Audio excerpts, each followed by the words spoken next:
Temperaturat e larta të verës nuk janë sfidë vetëm për njerëzit, por edhe për kafshët, veçanërisht për qentë. Kujdesi ndaj tyre në këtë periudhë bëhet thelbësor për shëndetjen dhe jetën e tyre. Se si duhet të kujdesemi për ta gjatë ditëve të nxehta të verës, këshillat i jep veterineri Blendi Bejdoni.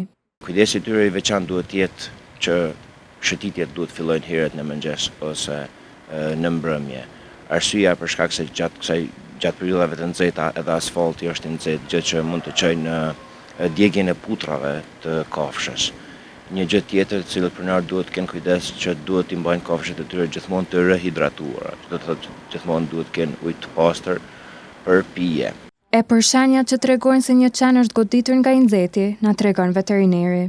Mund të ketë keq të vjella, diarre, keq orientim,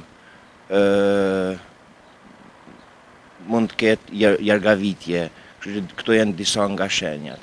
Më e vështirë mbetet për qentë e ndacak, të cilët pas tredh dhe pa kujdes të vazhdueshëm përballen me temperaturat e larta të verës.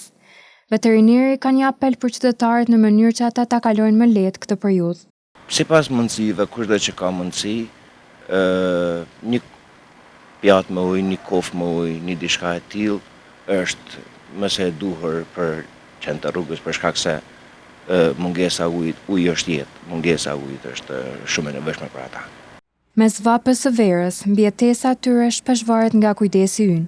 Le të kujdesemi për ta, për ata që na dhurojnë dashurinë më të pastër.